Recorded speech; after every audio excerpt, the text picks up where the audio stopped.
ସାଙ୍ଗମାନେ, ଆଜି ଆମେ ପିମ୍ପୁଡ଼ି ଓ ପାରାର ବନ୍ଧୁତା ବିଷୟରେ ଗପଟିଏ ଶୁଣିବା। ଅନେକ ଦିନ ତଳର କଥା। ପିମ୍ପୁଡ଼ିଟିଏ ଥିଲା।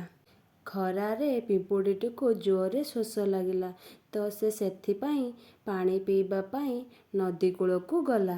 ପାଣି ପିଇବା ବେଳେ ତାର ଗୋଡ଼ ଖସିଗଲା ଆଉ ସେ ପାଣିରେ ପଡ଼ିଗଲା। ଏହାକୁ ପାରାଟିଏ ଗଛରେ ବସି ସବୁ ଦେଖୁଥିଲା। ପାରାଟି ପିମ୍ପୁଡ଼ିଟି ଭାସି ଯାଉଥିବାର ଦେଖି ଗଛରୁ ଗୋଟେ ପତ୍ରଟିଏ ଛିଣ୍ଡାଇ ପାଣିକୁ ପକାଇଦେଲା। ଆଉ ପିମ୍ପୁଡ଼ିଟି ସେଇ ପତ୍ର ଉପରେ ଚଢ଼ିଯାଇ ଭାସି ଭାସି ଆସି ନଦୀ କୂଳରେ ଲାଗିଲା ଆଉ ଉପରକୁ ଉଠି ଆସିଲା। ପିମ୍ପୁଡ଼ିଟି ପାରାର ଏମିତି ସାହାଯ୍ୟ ଦେଖି ବହୁତ ଖୁସି ହୋଇଗଲା। ପିମ୍ପୁଡ଼ିଟି ପାରାକୁ ଧନ୍ୟବାଦ ଜଣାଇ ସେଠାରୁ ଚାଲିଗଲା। କିଛି ଦିନ ପରେ ଜଙ୍ଗଲକୁ ଗୋଟେ ଶିକାରୀଟିଏ ଆସିଲା। ଶିକାରୀଟି ଗଛ ଡାଳରେ ବସିଥିବା ପାରାକୁ ଧରିବା ପାଇଁ ବନ୍ଧୁକଟି କାଢ଼ିଲା।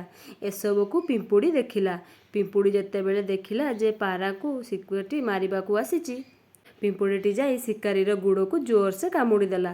ଶିକାରୀଟି ଜୋରରେ ଚିତ୍କାର କଲା। ଏହା ଶୁଣି ପାରାଟି ଗଛ ଡାଳରୁ ଫୁରୁକିନା ଉଡ଼ିଗଲା। ପାରାଟି ଆକାଶରେ ବହୁ ଦୂରକୁ ଉଡ଼ିଗଲା ଆଉ ଉଡ଼ୁଥିବା ସମୟରେ ପିମ୍ପୁଡ଼ିକୁ ମଧ୍ୟ ଧନ୍ୟବାଦ ଜଣାଇକି ଗଲା। ତେଣୁ ଆମେ ଏ ଗପରୁ କ'ଣ ଶିଖିଲେ?